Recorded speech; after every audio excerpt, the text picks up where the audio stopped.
Can you dig it, sucker?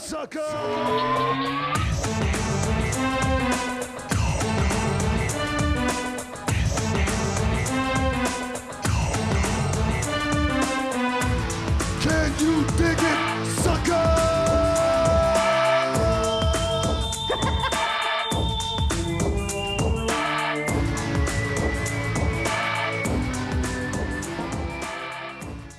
Guys, Wednesday here in Torero Stadium, San Diego Loyal versus Orange County. We have the starting 11. We got Coque Vegas on goal. It's pretty much the same lineup as the last game, just took me for him, right? For Amon. So we got Elijah Martin, Stoneman, Kyle Adams, and Nick Moon, but Nick Moon is probably going to be on the left wing, right, Adam? Yeah, I talked to Nate Miller about this at practice today, or yesterday. And he mentioned that they started out the season, but with Metcalf being injured, they've had to kind of relook at their lineup, and they really like where he was. This is kind of maybe where they prefer him to be on the left. So we're going to get that look again, and he's going to be playing less of a wing back role and more of just a pure kind of a winger. Yeah, so we got Charlie Adams, Colin Martin, Guido, Jack Blake, Monshaban, and Russell. Solid lineup, gentlemen. Yes. Where it should be a win for San Diego Loyal, but what can you tell us about this Orange County side today? They've been kind of not doing too hot. They had, some injuries with Brian Olowski being out. Now he's in the 18, so he is making his way back. We might see him play a couple minutes tonight, which is good for Orange County. The other interesting thing is Cubo Torres is not starting, and their normal goalkeeper Rakowski's on the bench again. They started a new guy. He had a pretty good game against Loudon. So maybe they're riding that hot hand for a minute, give Rakowski a little bit of a breather. Maybe there's a little bit of a knock there. But they have Orozco in the center back role. He's kind of the general. And then you still got to look out for Milan Olaski. Osundina is a young guy, so he's going to have some speed, so you should check out that. And then Okoli is kind of a more of a target guy up top, who we didn't talk about on the show. Can score some goals, but really Milan Olaski is the guy you're going to be targeting offensively.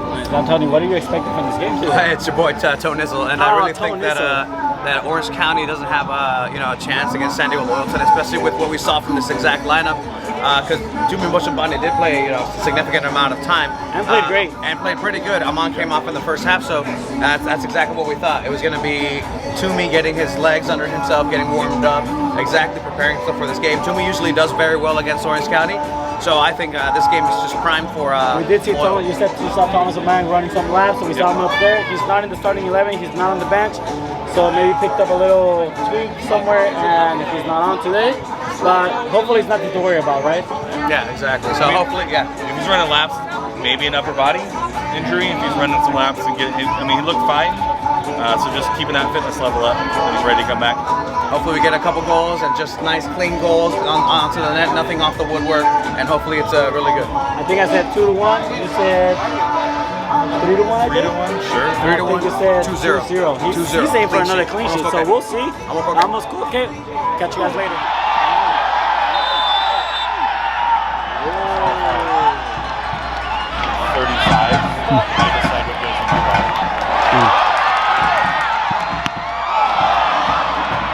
Good shot.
fucking foul.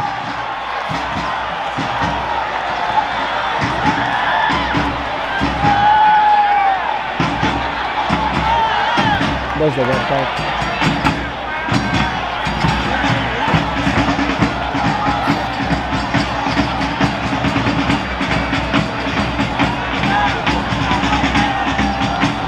Yep. Awful over here.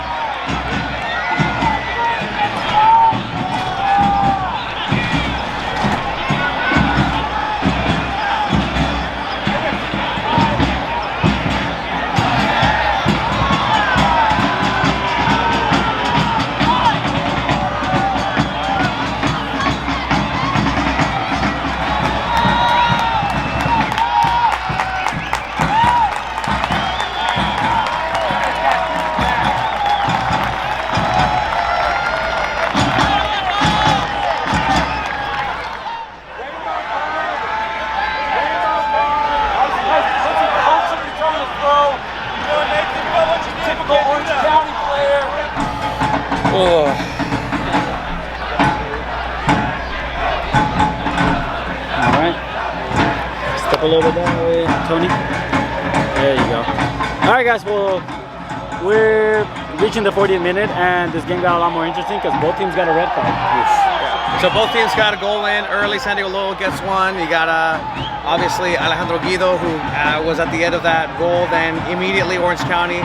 So we're looking over to the play right now. Orange County immediately retaliates. Speaking of retaliation, there was a confrontation between Clavicel and Longhorn. I don't know what his last name was, but Longmire. It was not good. Both players receive a red card. What's your take on what's been happening in the first half hour?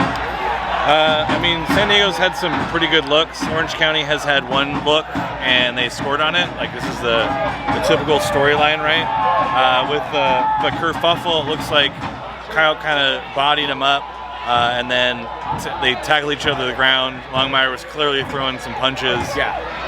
So it'll be interesting to see what the disciplinary committee comes back with, whether it's a 3-game suspension for both, or it's 1 and 3. It'll be interesting to see, because without 3 games, it's tough for the team. Yeah. Maybe good for his recovery. Like, he gets 3 games off and comes back strong. Is out right now with the hamstring injury. Caught up with him right before, and he told me he's feeling better. So if that's the case, then I hope he's able to come back. If depending how many games Vassell is going to miss, because he is going to miss a couple games. Yeah, and then just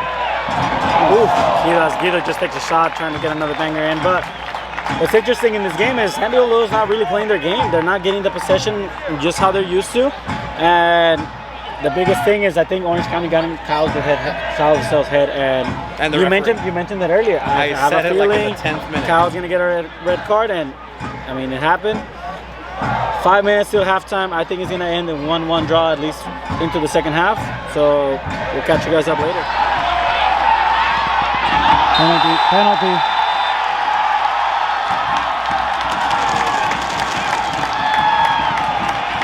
How gay would it be if he just fucking shit faster?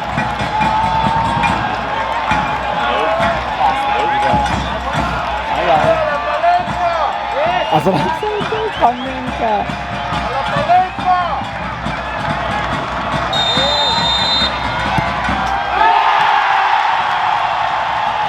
Keepers go sideways just to cover at least this. Well, guys, I was wrong. It's 2-1 going into halftime with a penalty by Alejandro Guido. Yeah, Nick Moon dribbling in the box is dangerous because he's quick. He can cut back. And Skendi, I believe, was the replacement center back. He has given these up before. He moves a little bit slow, and he just takes them out. A brace for Guido so far. Obviously, not 10 players for each team, but it looks like it's still San Diego Loyal's game at this point. But it's not an excuse to kind of sit back at this point. You got a whole half. Anything can still happen.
do we see in the resilience of the team after kind of giving up the equalizer right away, but able to kind of maintain composure and push back? What do we see from the team? We've grown a lot in that way. In past years, certainly, when we concede a goal against the run of play, it really impacts our mentality. But our guys have worked really hard to just keep going and keep going and keep going. And it was exemplified with Nick, who wasn't perfect on the ball in the first half, but he just kept going and kept going, and he makes a play to draw the penalty. So he's really proud of the mentality to keep going. And then in the second half, it didn't look the way we wanted. We probably should have killed off the game with a third goal, but we didn't. And sometimes you got to just grind out a win, and that's what we did. At halftime, obviously Kyle Vassell goes out with the red card. Does that kind of bring that team together at halftime, just one for them, or what is the message at halftime for after such a... Well, it was less of an emotional reaction and more of a practical, what is this going to mean for us? So after the red card, we were very good in just taking control of the game. And I wanted to see that into the second half. Didn't exactly play out that way, but to our credit, the mentality was to just not concede a goal. And sometimes that's okay. And we've worked really, really hard at that in training, really hard. And it paid off on a night like tonight. Long June, 10 points out of 15. You happy with this month in your performance with San Diego Loyal? Boxing match. We have 10 out of 15 so far. In this month? Yeah, that's okay, I would say. We have to rack up points at home, we know that. We, in the next 2 weeks, play Colorado Springs twice. So if we want to jump up to second, we know these are really big games for us. So Colorado Springs twice, a very good Galaxy team, and then RGV towards the end of July. So this is going to be a challenging month for us, but I think we're in a good way right now. We're finding different ways to win, and that's important. People have been highlighting your play and using three-letter syllable like MVP type of play. How does it make you feel to get that kind of recognition from around the league? Oh, I'm so humbled. I'm honored. I mean, it's kind of weird. I mean, I'm not putting up the big numbers, but I mean, they're looking at other things, and I'm happy for that. And I don't care about that. I care about the team winning, and hopefully we can make the playoffs, and I know we can go on a big run. In the first half, obviously there was a little scrum that ended up with 2 red cards. What did that do to the team itself, to the team morale? Did it boost you guys? Did it solidify you? Well, we had to learn from that. We had everything got heated so quickly, and we needed to keep our heads cool and like take a breath. And I think we did that very well.